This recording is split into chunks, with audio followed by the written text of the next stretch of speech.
Hi, friends. How are you doing today? Well, I hope the art of waiting has been going good for you. It definitely was a practice I had to use for the past couple of weeks because it has not stopped raining. And I finally got a break in the weather so I could do another video where we can continue to have fun in our sketchbooks and listen to the birds and the breeze and the wind chimes. Um, and also, so we can continue in our conversation about um, practicing the art of waiting and patience and good tension versus bad tension.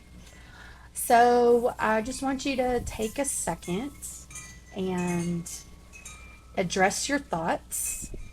If you have a little piece of paper off to the side, write your to-do list out so you can get out of your brain, so you can have a little more of an enjoyable playtime.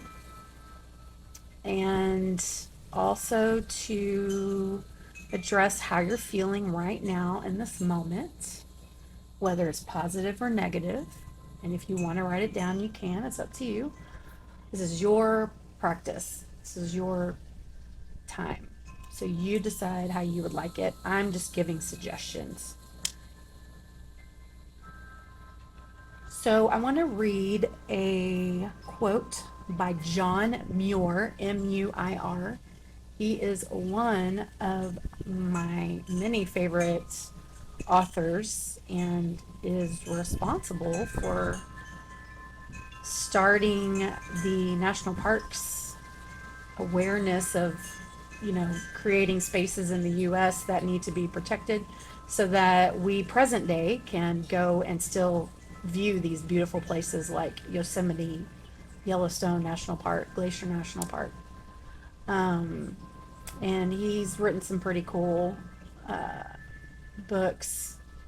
And one of his quotes is, "Everybody needs beauty as well as bread, places to play in and pray in, where nature may heal and cheer and give strength to body and soul alike." And he called certain places that he would visit in nature where there were no buildings or anything, he called them nature's cathedrals, which I think is so amazing and is very fitting if you have ever just been to an awe-inspiring place and there are no other words that come to you except, oh my gosh, this is like nature's cathedral or God's cathedral in nature. Um, and I say this because one of the skills for practicing patience is tuning into the source of creation, the source of your creativity, the source of what you feel like is speaking to you on this earth, whether you're a person who believes in God or not, or whether it's the creator, you decide what the name should be. And tuning into that source. What do you tune into that gives you that sense of peace and inspiration sometimes? And when you look at nature, what is the source for you? And it's not what anyone else can create for you. It is something that is based on your personal conviction of what your source is. I think it's very important, and I just want to address that because I do not want at any point in time to marginalize any belief that may be watching this. I just want to make that very clear. So, have the freedom to realize and maybe bring to the front of your mind what the source is for you. For me personally, it is God and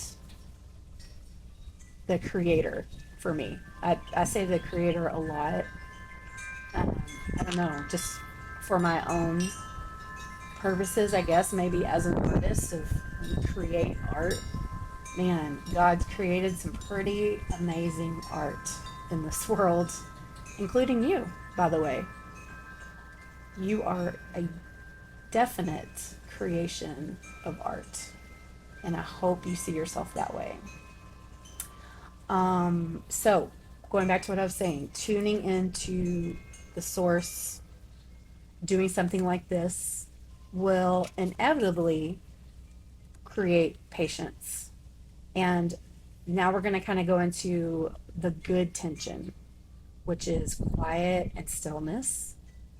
Yeah, it's hard for a lot of people to be still, to be quiet, to put the distractions away, like your phone.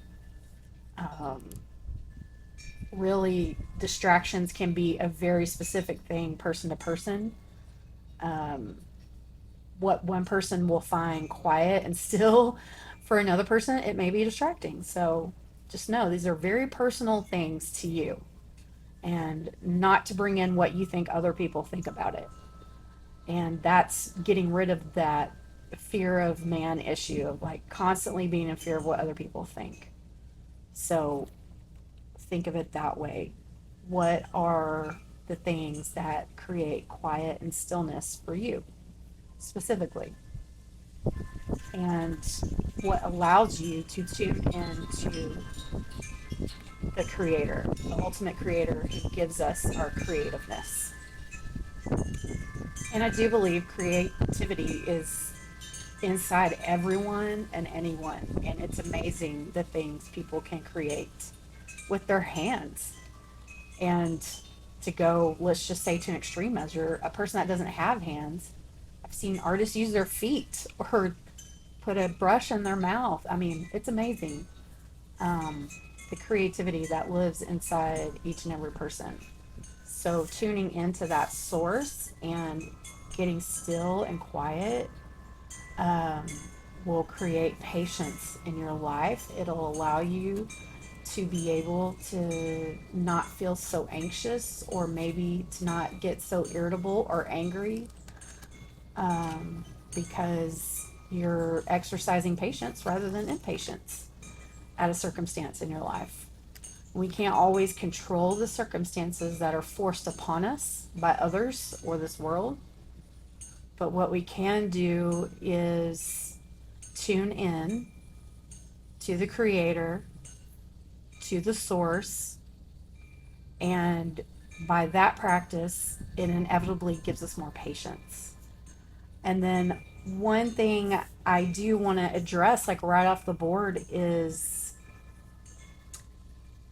in order to do this, and have fun and do all these things, you have to accept yourself as is with all your faults. You have to start seeing your faults as like, these are just things that make me who I am, and there is nothing wrong with that. And I need to start accepting myself instead of trying to compare myself and make myself look like something or someone else. So start with accepting yourself, the good and the bad. I think it's easy for us to judge ourselves. I think it's easy because of pressure from society and culture to constantly feeling like we're not reaching a certain bar as a human being, when in essence, we are all equal as human beings. There's nothing that makes any one person greater than another just because our faults or our skills are different. They just differ, that's all. So spend some time thinking about that.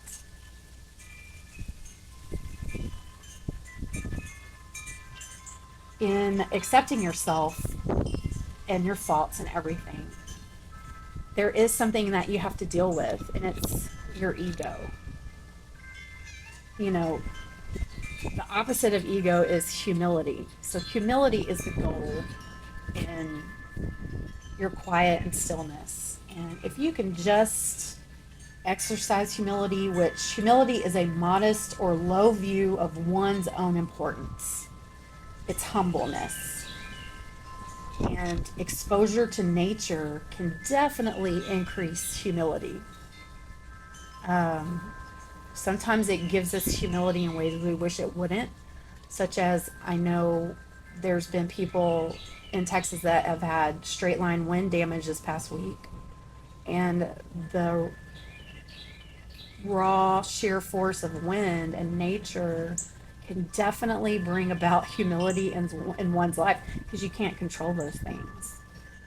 And there is a certain aspect to nature you have to respect because you cannot overcome a tsunami. You'll be engulfed by it. You cannot stand against every wind that blows. It will knock you down. Um, so that's just the importance of nature and just realizing, there are things in motion in this earth. The sun rises and sets, you know. We are able to stay grounded on the ground because of the axis of the earth and gravity. And when you start just being out in nature more, you start realizing, like, wow, I am so small. And that smallness is what kind of brings in that humility in our lives. And it touches our ego. And I mean, we've all seen what like huge amounts of ego can do to nature. It destroys it, honestly.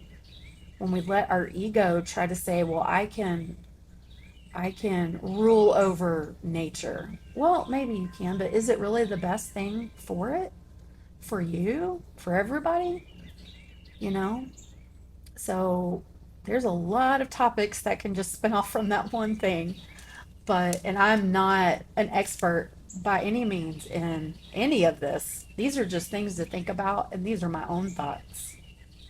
So, humility has to come in order for patience to come in, because what it does is it starts diminishing our ego. And with self care, we really have to walk a fine line. Self care is very important, but not overdoing self care is equally as important, because if we're doing self care, self care, self care, well, all we're talking about or doing for this earth is things for ourselves. So self care could definitely go down a path of quickly becoming about giving us unhealthy doses of self importance, bordering on narcissism, honestly. And I think what it can do is it just really makes us blind to the well being of others if we're not careful with self care. Yes, I encourage self care. It's very important, but just know, as with all things, in moderation. Self care in moderation is important, and I think that's something that doesn't easily come to the forefront of a discussion sometimes. Because, listen, if I could create a group like AA, but then call it SN, I would create meetings and I would raise my hand and stand up and I would say, instead of, hello, my name is Kara, I'm an alcoholic, instead I would say, hello, my name is Kara, and I'm a self neglector. Because that's inevitably what gets us to really terrible points in our lives where we're stressed, where we're anxious, where we're not taking care of ourselves, we're not practicing good self care, because we easily self neglect. Um, because we don't want to be seen as selfish sometimes, I think. And depending on how you were brought up, you know, um, that could be something where it was always about everyone else. Life is about service to others, and, Yeah, it is. Love your neighbor 100%, but don't do it at the expense of neglecting yourself.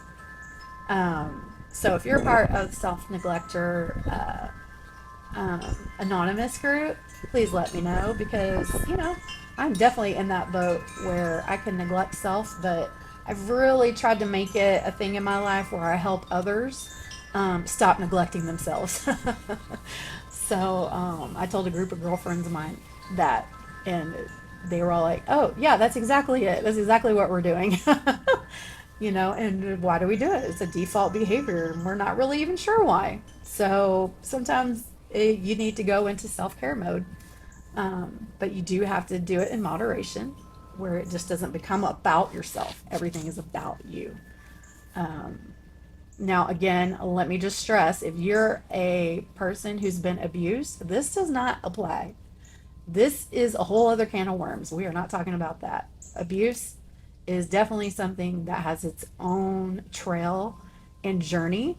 What I'm talking about here is like the everyday human being that, um, struggles with the fine line of neglecting themselves versus overindulging in self care. Okay, enough of that topic. Move it on. Anyway, I was saying all that because of humility. So, just a modest and low view of one's own importance and humbleness. And that can actually start making your journey on practicing the art of waiting and having patience, which is good, give you a good positive tension in your life. That quiet stillness is a good and positive tension that will reap reward and benefits for you. Um, to become more intuitive, you must keep tuning into the source. You keep hearing of like painters that are intuitive. I'm an intuitive painter. Yes, and the only way you can do that is tapping into your source, your creative source. Um, so just think about that. What speaks to you on the inside? What fuels your passions and purpose in this world? And maybe it's not being an artist, maybe it's being something else, and you've just stumbled upon this. And that's okay too. So let me just kind of, leave it there for a minute and just let you kind of digest all that um, and just kind of focus now on your breath and on breathing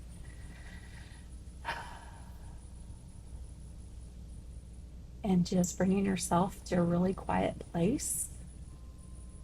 And maybe this whole time you've been painting as I've been talking. And if not, you can join me in painting. But the rest of the time is just going to be listening to nature, whatever other sounds come about, and just playing in your sketchbook. It's about play, it's not about perfection. Perfection does not exist. So take your brush and your paints, and with all the goodness and humility and flaws you can, just start having fun.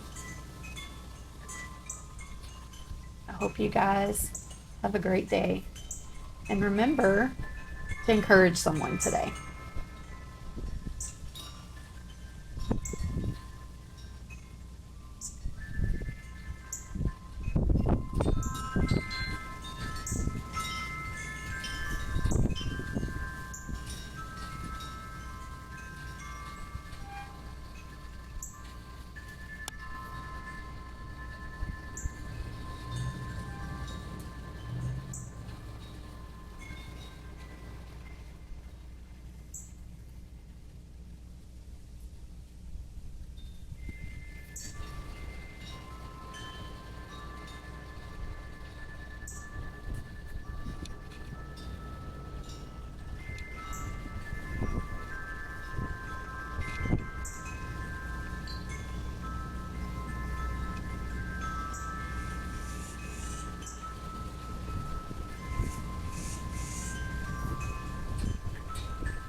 All right, you guys, it was a pleasure. Thanks for sacrificing a little bit of your time today.